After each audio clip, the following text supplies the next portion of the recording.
Welcome to the Cinodrome. Welcome to Aroostook County, Maine, where I'm restoring an 1880s lakeside camp. And welcome to the command tent, from which I manage the restoration and make a huge mess every summer. I need to clean it up, and cleaning it up leads us to the following. A very close extended family friend passed in the last couple of years, and I have been given all of his tools. He was a lifelong builder and a great one. And here in all of these boxes and containers is his entire life in tools. Having them here has had me thinking understandably about what someone's tools says about them, what it would be like for someone to absorb all of my tools someday, how to honor the owner of this collection. I don't have the answer to any of those questions, and I've been putting this off, but the best thing to do may be to crack open a box and get started. About a week has passed, and the tent has only gotten worse. There's reasons it's gotten worse. Electric work has begun on the camp, and I needed to provide a lot of support getting that work going. Opened up some walls, installed a vent fan, opened up a section of the roof, did a lot of planning for outlets and such. I made a trip to a salvage yard down south and got these doors, which are going to go in the center room. They have glass in them, so it will be lovely when they're closed, providing some light to the room. I put lumber racks on the truck. Oh, I found this, I think, really old, military footlocker that I'm going to line with metal to make mouse proof, and this will be our first test for bedding storage. Editor's note: most importantly, I finished work on the billiard table.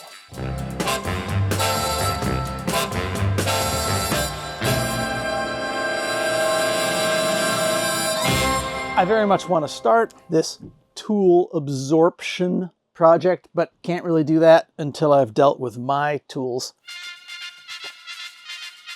Here we go.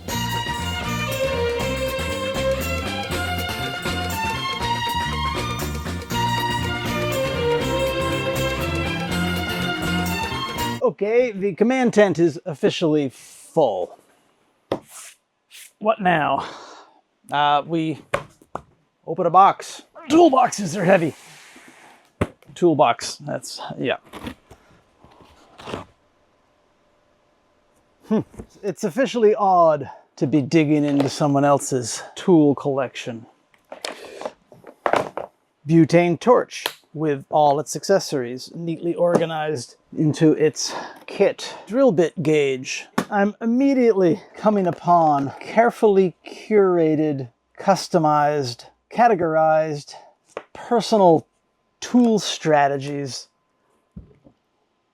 that I'm intimidated to mess with. This container is wire work, but extras. Here's a flush cutter micro shear with the note, replace this one with Zuron. The first collection out of the first box of 20 boxes already has me stumped. These aren't even his primary wire work tools, they're extra wire work tools. Do I just take these and toss them in a drawer? A beautiful old screwdriver. Now begins a new category of tools I'm not familiar with. Spade bits, all with protective plastic covers. He was meticulous, more meticulous than I. I already need a break. Okay. Here's a carefully labeled router bit sample, stick bit and cove bit. Oh, and here is primary wire tools. Yep. Not extra wire tools, primary wire tools.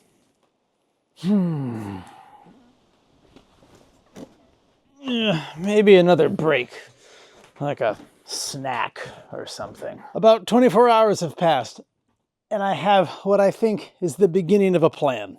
I realize that part of what's gumming up this process for me is that I don't really have a shop. I have a tent with things thrown into random containers.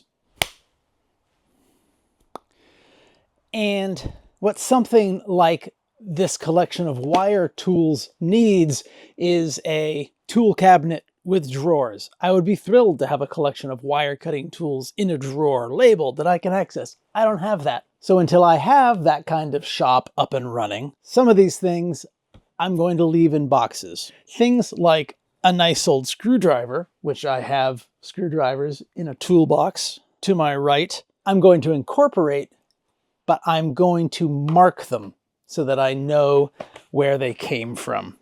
To do that, I'm going to try nail polish.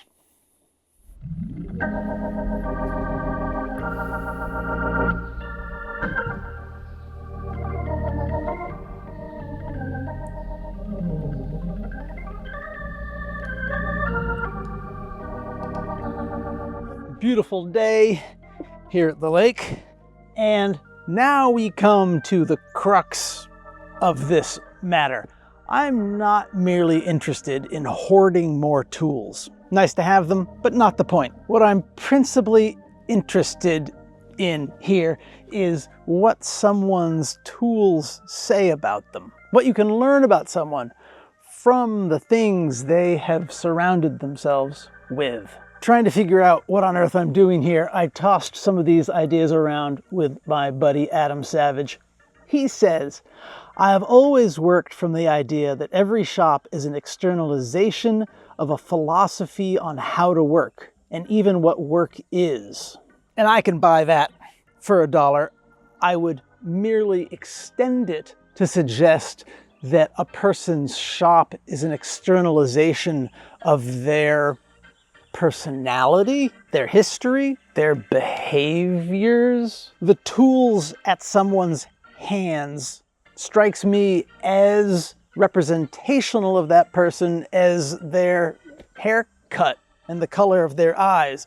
I present to you the following: a collection of little sticks that have been dipped in this person's paint supply and then carefully labeled.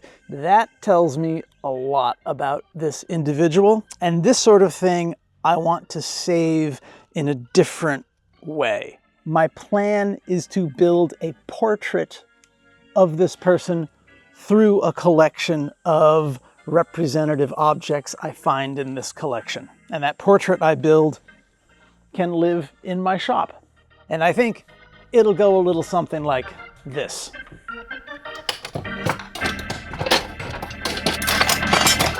One dimension of this person's labor was scale model boat building. Here is a box he undoubtedly made to house the patterns for a boat called the Libby Sea. I would like to adapt this already representational object into a collection of representational objects, a portrait of a kind.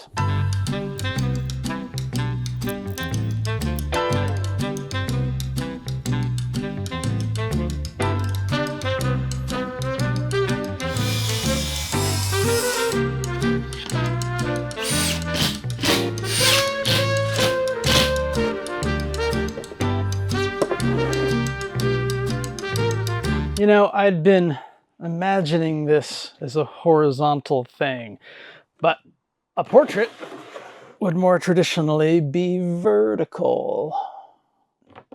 Portrait, vertical.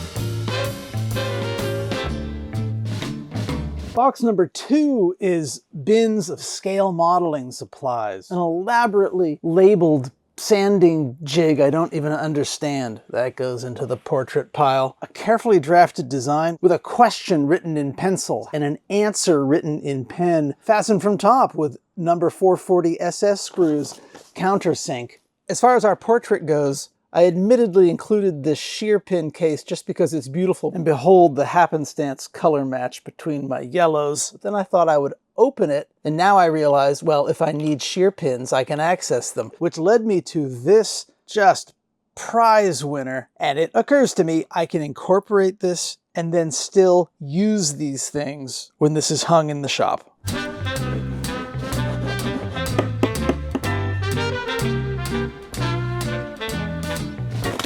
Oh, alphabet stamping tool set, right angle jigs, more beautiful old hammers, a glorious belt sander, a beautiful toolbox with heavy wrenches and specialty nail pulling tools, the absolute motherload of specialty bits, top to bottom, all of the bits in custom made and labeled hardwood holders. Look at this bit holder. A world-class collection of sharpening tools. There is absolutely nothing in the world I can't now drill or sharpen.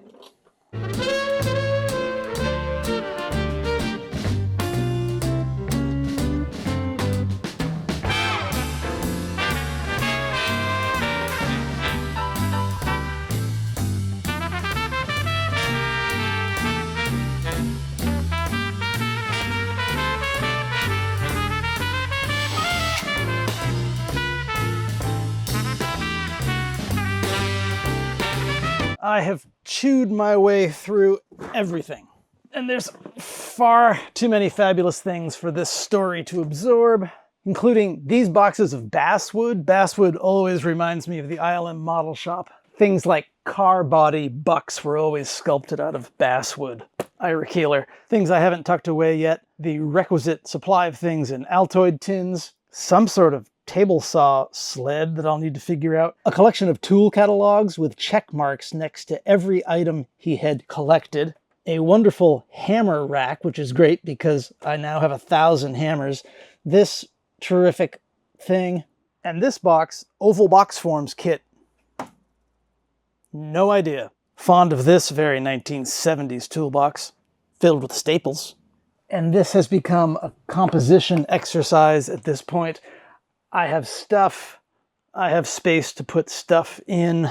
I will poke away at it.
This tent doesn't have walls, so I just took it down to the camp thinking I would temporarily hang it there. And out of the context of a shop, I liked it a lot less. It's a bit too cute, self-conscious, and sentimental. I'm not sure I would like someone doing this with my stuff. Children, take note. If I could do it all again, I would lean into the usefulness angle. Maybe more of a standard shop storage system holding this individual's things that I could use and display at the same time. But once I have a shop up and running, this mounted on a wall along with tool storage, it'll be good. And it will remind me to be appreciative of this collection of tools, and I well recognize that the best way I can honor this individual and his tools is to start using them, which I will certainly do on the next project this camp restoration serves up.